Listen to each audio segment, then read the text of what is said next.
always on the go, but the day just won't be one without your Hollywood fix. Let Golden State Media Concepts Entertainment Podcast take care of that. An all-inclusive look of pop culture.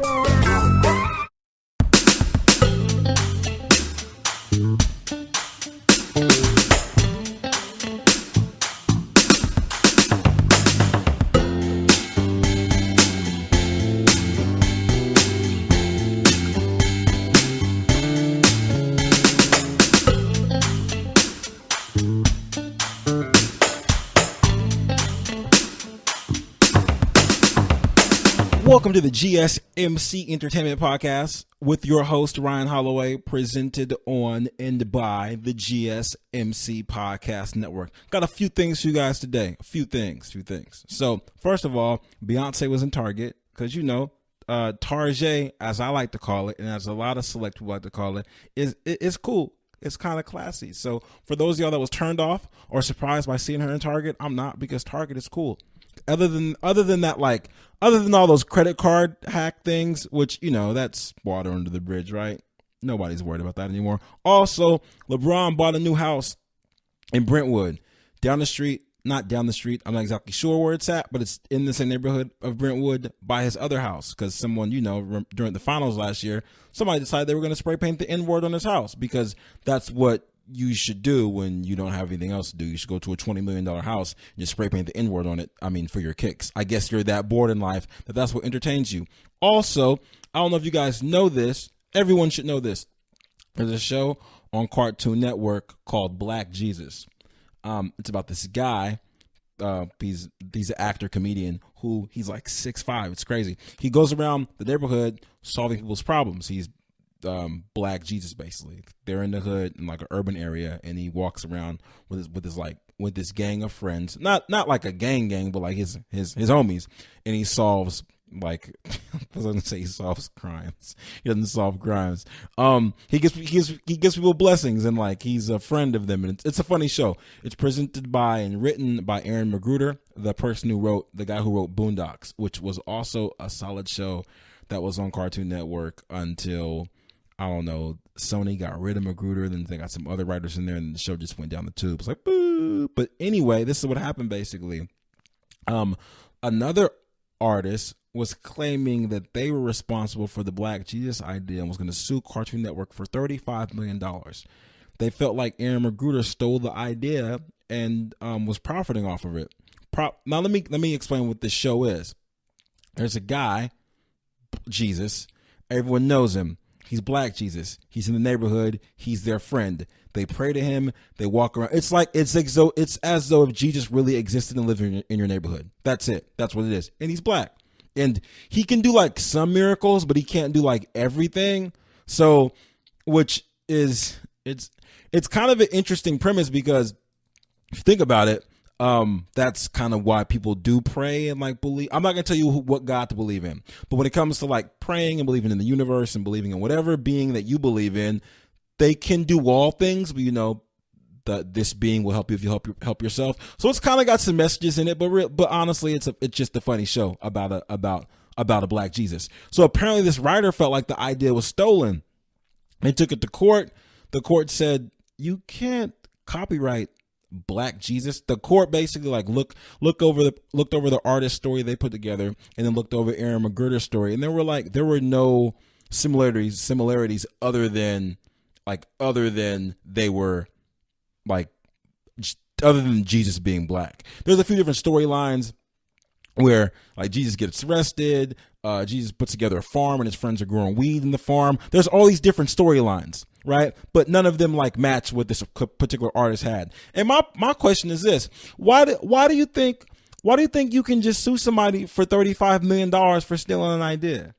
Like, who? I want to know who's in charge of your legal system, because if you think that someone stole your idea and then wrote, I don't know, 2 seasons on it on Cartoon Network, and you thought you were going to get $35 million, I think you were shooting too high. That's what I believe. I think you were shooting too high. I feel like if you wanted to get like idea theft, maybe $10 million, And then maybe they might say, okay, well, here's $10 million or even 2, maybe 5, but your idea didn't take off. You're going to ask for $35 million. I don't really know. I don't know if that's a good idea. Just next time when you're going to like sue someone, just, reevaluate where you're at, reevaluate what it is that you want, and then maybe just go from there. I mean, and the idea isn't even that original. Black Jesus, it's really not. I mean, I don't really want to get too far into this, but we don't even really know what color like Jesus really is. Therefore, like you can't even coin Black Jesus as being your idea. For all we know that you could have stole the idea from the Bible.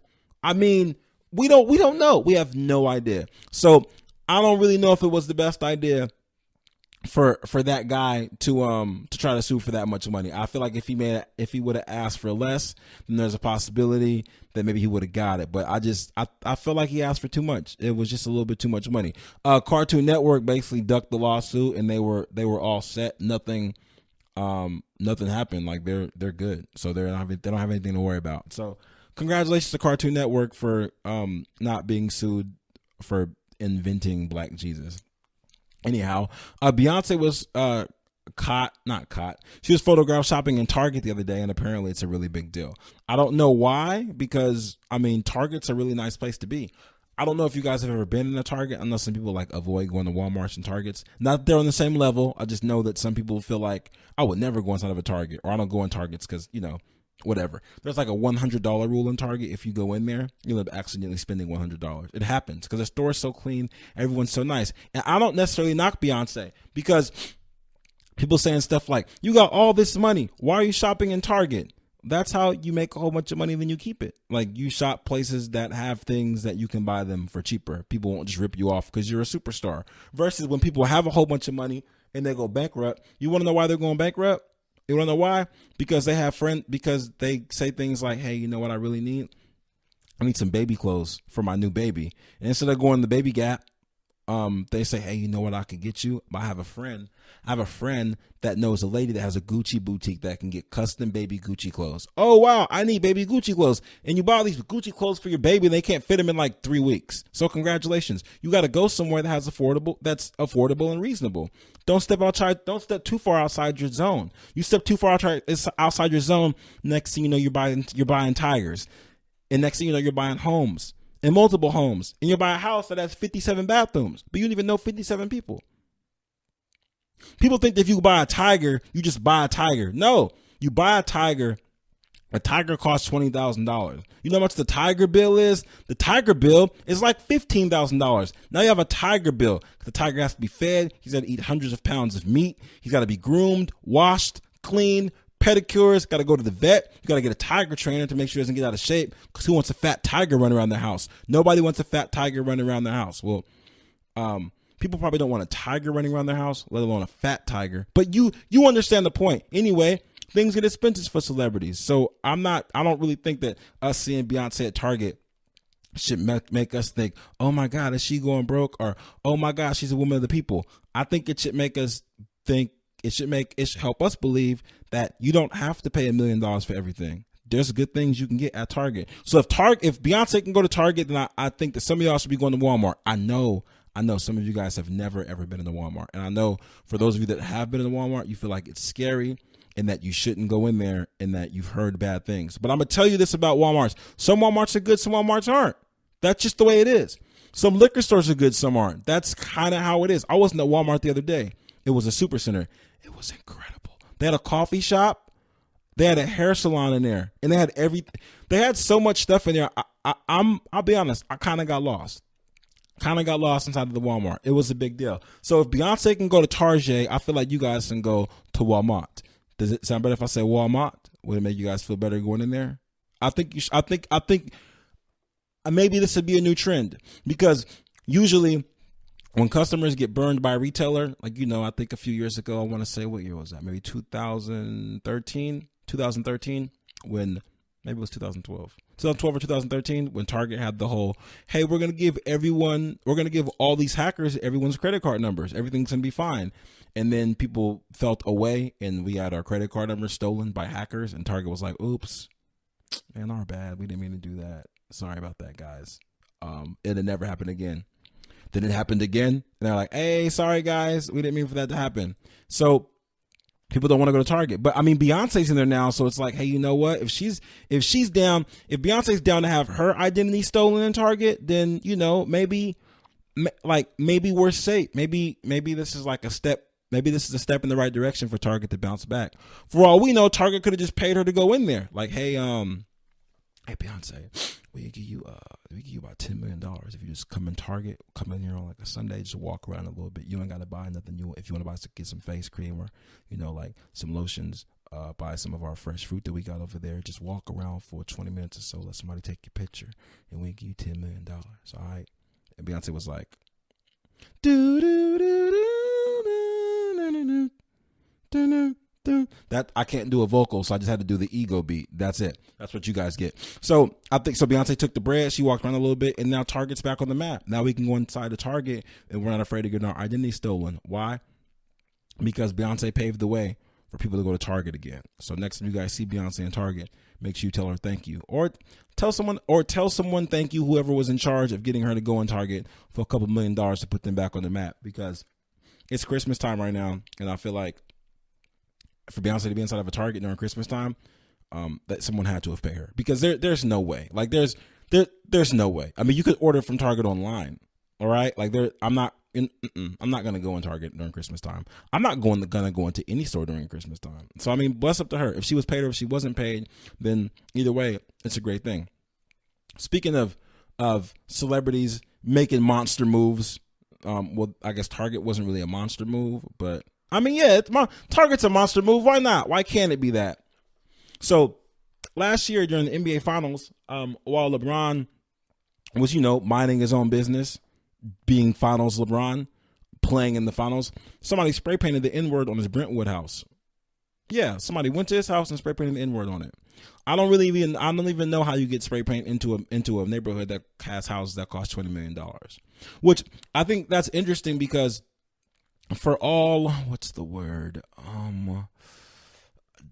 appropriate word? For all, for the amount of law enforcement presence that we have in certain places, one would assume something like that couldn't happen somewhere that houses cost $20 million. I'm just saying, like there's other crimes. To me, I know that there's other crimes being stopped. Like there's people speeding, there's people selling drugs. I know there's things like that happening, but I feel like if I pay $20 million for my house, I don't want the guy in the truck that drives around with the lights on the top patrolling me. Someone needs to be paying the police to be in my neighborhood, and no one should be spray painting my house. In fact, here's the thing: if someone spray paints on my house and it costs $20 million, I want a refund on my property tax. That's what I want, because there is no way that I pay the amount of property tax that I pay to live in this neighborhood and anyone can just be willy-nilly writing a whole N-word on my house. Not just the N, the whole N-word. That's 6 letters. How much time did they have in the broad daylight to write this stuff? And my neighbors didn't see them? That would make me start asking my neighbors all types of different questions. Like, hey Paul, you guys see this? You see this thing on my you see this on here? Oh, LeBron, jeez. Who would do such a thing? God, that's horrendous. Who would do that? You guys didn't see anything? You guys got the cameras up on yours that point at my house? Do you guys see anybody walk by? No, LeBron, those cameras, they're off. They're just for show. Oh, okay. All right, guys. Well, if in the future, if you guys ever see anyone around that has a spray paint can and they're writing, you know, the N-word in my house, just, you know, like, let me know or call someone, or, you know, just, it would be helpful. Oh yeah, of course, LeBron, of course. Talk to you later. And LeBron was walking back in his home and was like, you know what? I think I'm gonna move. So that's what I'm gonna do. I'm gonna tell you guys about that when I get back. Gonna pay a bill. Stay right there. Don't go anywhere. It's going to be the most awesome commercial you've ever heard in your life. Just a second. Check out the show built around the women of MMA. From the UFC to the extreme cage fighting, we got the fights covered. Listen. It's the Golden State Media Concepts Women's MMA Podcast. The latest news of upcoming fights, discussions of previous matches. Join us as we talk to and about the biggest names in women's mixed martial arts, past, present, and future. When it's the women's fight game, you know where to listen to. The Golden State Media Concepts Women's MMA Podcast.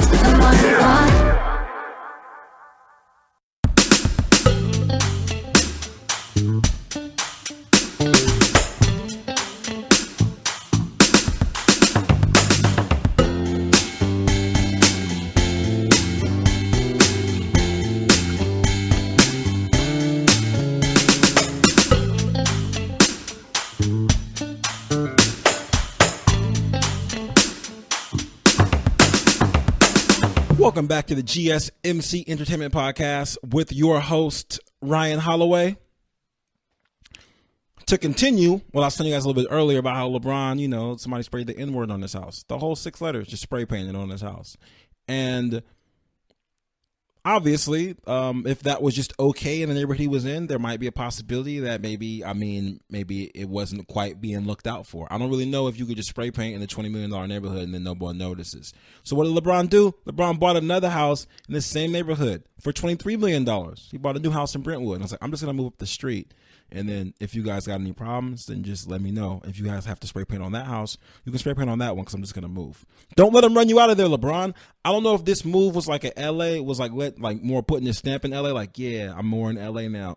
Got it. But I appreciate the move. You don't let them just run you out of anywhere, which is interesting how you can move somewhere and no matter Jay-Z has a song about this. It's called OJ Story. And no matter where you are, there's things that are still the same. So hopefully no one spray paints on this house, but I think that's an ultra boss move to be like, okay, well, instead of just having that, I'm gonna have that cleaned up for now, but it's tarnished now, so I'm gonna go buy another house. LeBron, why'd you change houses? Someone wrote on that one, and I want a different one now for my birthday, because my birthday's on the 30th of December. So I want to buy myself another house for my birthday. I love it, LeBron. Great job. More power to the people. So I noticed something on TV the other day. And I noticed that the Cliff Paul commercials are back. And I really hadn't seen any of his insurance commercials for a while. I hadn't saw that one. Haven't seen the one with him and DeAndre Jordan. Haven't seen Lillard. Haven't seen Kevin Love. I haven't seen any of them for a really long time. So I was wondering what was happening. Maybe it's because the Clippers aren't very good. Maybe that's why. Maybe they were in a bunch of turmoil because I didn't see them. I did not see them. Until the other day, I saw a new Chris Paul and Cliff Paul commercial. I was juiced because I actually like that one. I like that type of fake twin thing. The other ones are kind of silly to me, honestly. But that one though, that one's pretty outstanding. But the reason this got me was because it's interesting how you don't notice. I didn't notice they were gone until they came back because they used to be on all the time. When the Clippers started experiencing some turmoil, people were trying to get traded. CP3, they weren't in the playoffs. They weren't in the playoffs, and having the whole team, which is him and Dre, Blake wasn't in them, but having him and Dre on the same team and then being the commercials is great. It's a great idea, but if they're not winning, then it's ugly. So I was happy to see them back. My question to you guys is, when those commercials first came on, you could be honest. It's okay. It's all right. You could be honest. But when those commercials first came out, did you guys think they were really brothers? Because I had to Google it. I'm not going to front. I had to Google it. It was State Farm's first time doing that thing, and I had to Google it. I wasn't 100% sure myself. And if you weren't either, it's okay. You can tell me. You can be completely honest, and I won't even judge you. I will not judge you at all. I will not. But I'm just saying that Cliff and Chris, it sounded really familiar in the way they did the camera stuff.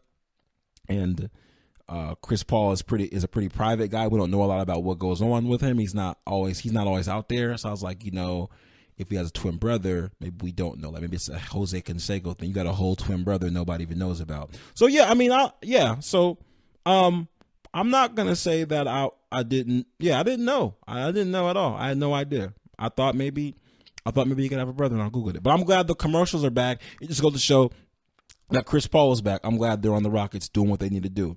Have you guys watched The Walking Dead lately? I need to know if you've watched it, because I'm not going to get on here throwing out spoilers all willy-nilly. That's not something I'm going to do, because that's disrespectful and it's inconsiderate. And I'm not one of those people that's disrespectful and inconsiderate. But what I will tell you is that something that popped off in the last episode, things are getting real. Like, things are getting real. And I'm going to need you guys to watch it and catch up, because Eugene was having a meltdown. He didn't know whether or not he was Negan or whether or not he was Hilltop or Rick's group. He just didn't know. He just didn't. And in the most recent episode, the group as a whole, as a staff, record label, and the crew, the Hilltop and Rick's group, they don't know whether or not to be, to just be ruthless and just get their Negan on. The Hilltop took these prisoners or whatever, and they got them in this gate. And Tara is like, we can't just have them just chilling here forever like this. And Jesus is like, this is funny. This is Walking Dead Jesus. I was just talking about Cartoon Network Jesus a minute ago. I guess Jesus is the theme of this show. Fictional cartoon entertainment Jesus. So Jesus, who also is at the Hilltop, was like, we can't kill these guys. We can't just execute them. That's wrong. We only kill during war. And Tara's like, yo, if these guys escape, they're going to kill one of us, and it's going to be a problem. Then they got this other situation where at Negan's palace, at the whole compound of where Negan is at, they got all the workers or slaves like living on the bottom of the warehouse. And Daryl and the squad, they want to run this garbage truck into the warehouse and let all the walkers into the warehouse and just destroy the whole Negan camp. And Michonne and them were like, no, I don't want any parts of that. I'm not going to do that. It's not going to happen. So Daryl and them crashed the whole garbage truck in there, and just all hell broke loose. So it's kind of gotten to a point where we've always saw things where, people, they have guns and they're like fighting for their lives and doing the whole, I'm shooting at you, you're shooting at me. We've only seen other people in other groups versus the Rick's group be cruel for no reason. We've never really gotten to see Rick's group be cruel for no reason, other than when they ran up on Negan and went in there to their compound, the first compound, and let all those people have it in their sleep. That was pretty bad. Other than that, we never got to see that. We would just see random other groups being brutal, like when the Walking Dead group ran into the people that were down with cannibalism, and when the wolves were down with cannibalism, and when everyone else was just down with like smash people with bats with barbed wire on them, all that. But this is the first time within the last 2 episodes that Rick's group has had to, I guess, execute, or what's the word? Yeah, we'll say that. Has had to execute or take matters into their own hands of people that are unarmed. And it's been kind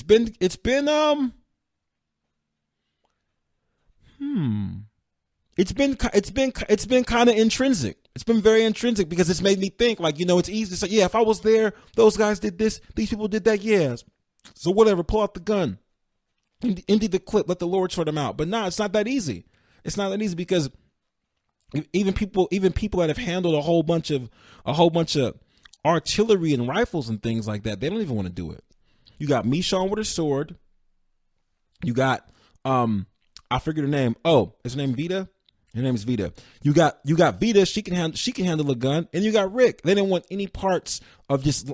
Oh, and you got Jesus, who has fought a whole bunch of people. Then you got the other squad who's down to just knock all these people out. You got Tara, and then you got Daryl, and you got the girl who got kidnapped by the Oceanside people, and like, yo, we're just gonna finish this thing out. We're gonna just knock this out completely. This is what we're gonna do. And so they kind of have a beef about whether or not to like kill these innocent people, not innocent, but kill Negan's group as a whole, wipe them out, wipe out their whole staff, record label, and crew as a collective, make them extinct, or like, no, let's just take prisoners and then we can convince them and make them be our friends.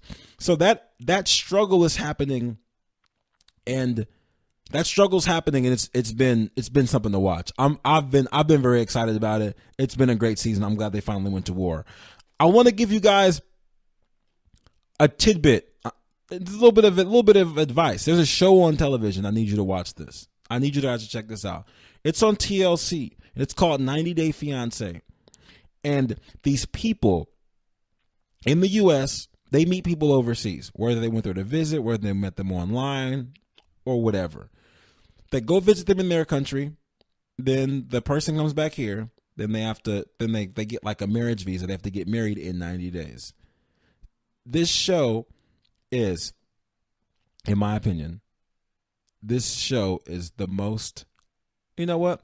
I'm gonna say this is the best reality show that I've ever seen. And I'm gonna tell you why. I'm gonna tell you why it's the best reality show. Because all these people that are on this show, like I've watched all of Love and Hip Hop, all of it. Like I've watched all of that. All of them, every single one. But everyone on Love and Hip Hop feels like they're a star in some kind of way. And a lot of that stuff, for the most part, since there's fighting, a lot of it is staged. And everyone feels like they're important in some kind of way. So it's like, I used to do this, I used to do that, blah, blah, blah, blah. And there's like, and there's hierarchies of, you'll see that on Live and Hip Hop. Like there's people that have been on the show for a while or have more money or their success is real. And they'll like high side among other people. And it's like a starting base for people to get on anyway. Like once you get on Love and Hip Hop, then you're on. That's kind of how it works. And that's one of my favorite reality shows, if it's even reality. Then you got The Real World, which was cool, and I got a whole bunch of other stuff that I randomly watch. I'm not going to list it right now. But 90 Day Fiancé is dope because these people, it's not dope. It's outstanding. It's an outstanding show because these people get in these relationships because they don't like anyone where they live at. Basically, like these people in the U.S. find these other people because the people in the U.S., they're either tired of dating people in the U.S. or they can't find love here because out of 330 million people, they can't find one person to mess with them, so they have to find someone somewhere else.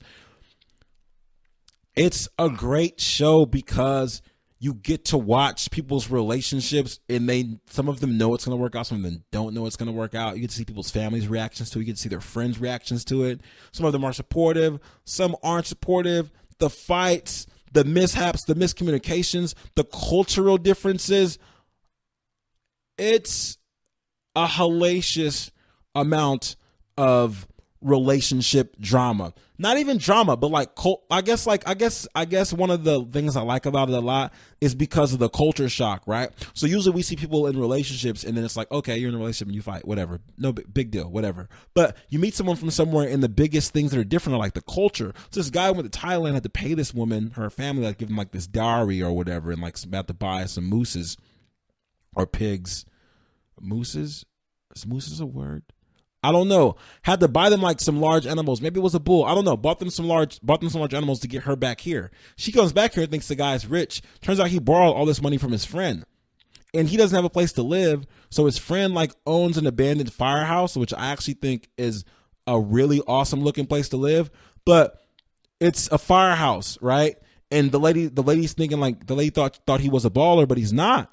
And that's just one little story. And then the culture and I guess the language barrier between them is awesome because she's Thai and then he's American, and it's great. This other guy found this woman from the Philippines, and she wanted to have a family. He didn't have to pay her family any money. She came over on her own, and he kind of sold her a dream like they're gonna have kids and have a family, and he's gonna get a vasectomy, have it reversed. And then she comes over, is like, yeah, so when are you gonna get the vasectomy? And she's like, oh yeah, well, it's a lot of money, and so it's not even 100%. And so they have like this fight because she's like, you told me you're gonna do this, like why are you here? Why'd you call me here if you have this penis that doesn't work? So it's crazy. And that's just two couples. Each show is like 2 hours. There's like 6 different couples on there from all over the world. You got a French lady, a guy from Germany, a guy from South America, everywhere. It's great. I need you guys to watch it. So you should check it out. I tweet at it a lot on my personal Twitter. I'm going to start tweeting it on the entertainment Twitter because it's great. It's a great show. You should watch it. It's really entertaining. That's how I feel. With that, you guys could be anywhere in the world right now, but you're here with me, and I appreciate that. This has been another episode of the Entertainment Podcast, hosted by GSMC's Podcast Network. You have a wonderful weekend. Watch out for potholes. Live long and prosper. You've been listening to the Golden State Media Concepts Entertainment Podcast. part of the Golden State Media Concepts Podcast Network. You can find this show and others like it at www.gsmcpodcast.com. Download our podcast on iTunes, Stitcher, SoundCloud, and Google Play. Just type in GSMC to find all the shows from the Golden State Media Concepts Podcast Network. From movies to music, from sports to entertainment, and even weird news. You can also follow us on Twitter and on Facebook. Thank you, and we hope you have enjoyed today's program.